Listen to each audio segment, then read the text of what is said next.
Kumusta yung ano mo, Love life mo ngayon? Ang love life ko actually boring. Kasi wala talaga. Walang ligaw.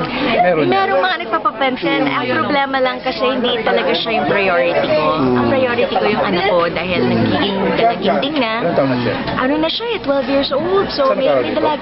Yes. Nag-aaral siya dito. Tapos kanina, bago ako pumunta dito, hindi, sa St. Paul, sa may QC.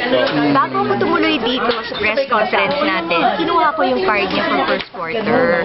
So, nag-alala siya. Akala niya nakalimutan ko. Eh, sabi ko, anak, alam mo, first priority ka. At pinagpaalam ko sa aking, sa mga boss ko, na pupunta ako dun sa iyo para makuha ko yung card. Tapos nun, syempre, hindi naman ako pwedeng basta, di ba, exit ka kaagad, di ba? So, syempre, kakamustahin mo yung kanyang mga kaibigan. Ipagmamalaki ka pa sa mga madre, sa mga iba pang mga kaklase. So, ako, kumbaga, I gave her naman the chance na ipagmayabang naman yung nanay niya na nakikita ngayon sa ESAP, performance, mama mo ba yung kumanta kasama yung Tina, at saka si Miss Manilyn.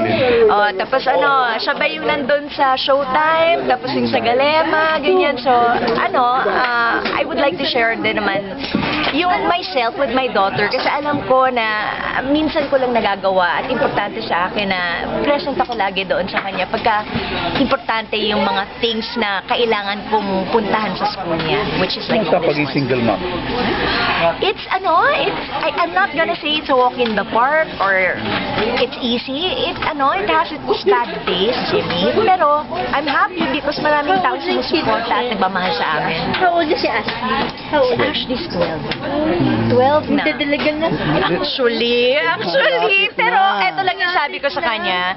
I really, if I could spare her from growing up the way I grew up in front of people's eyes. Not because I have a problem with it, but because parang ang feeling ko lang, kung pwede ko siya ma-spare being looked at parang fish sa loob ng fishbowl, 'di ba? I would like her to have confidence, 'di ba? Have confidence enough in herself and not to pressure her so much na you have to do well, kailangan mag-top ka from top 1 to top 5, yung ganyan. Basta ang alam ko yung anak ko matalino at nag-e-excel at nag-e-effort. Di ba, Lina, na makakuha ka ng 95 to 100 or hindi ka makakuha as long as passing grade ka from 80 or 85 and above. Walang pressure. Ayoko i-pressure dahil Napapanood niya yung mga dati mong mga movies, kumbaga, ano masasabi niya, sinasabi niya sa inyo? Natutuwa siya pag napapanood niya yung mga milyonaryo. Mini, ayan, ako sa Soledad, kapatid ko si Manilyn. Tapos yung kumanta kaming tatlo ni Auntie Manilyn niya at Auntie Tina niya. Sasabi niya, wow, mommy, kayo pala yung divas ng 80s. Tapos sabi ko, kasi nung lumabas kami dun sa may ASAP, bigla ang dami na sa vlogs at saka ang dami na sa internet. And I'm very happy rin naman kasi excited din siya sa mga proyekto ko at pinagdarasal din niya na si Mommy, sana ang sunod-sunod yung proyekto and all that stuff. One time nakita rin si Romnick sa... Oo nga, di ba magkasunod na halos ata kami noon. Tapos kumbaga gusto mo ba magkaroon ng project together? It's always been, ako, walang problema yan as long as it's for the fans din na sumuporta sa amin until this day. Kasi yung sa akin, gusto ko kung ano makakapagpaligaya sa kanila. At saka isa pa, malaking bahagi rin ng aking karera, of course, si Romnick, dahil kapareha ko siya, di ba?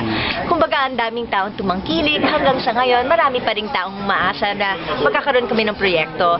The idea with me is always welcome, has always been welcome. I've never declined a project with Romnick just to let the fans know at saka to let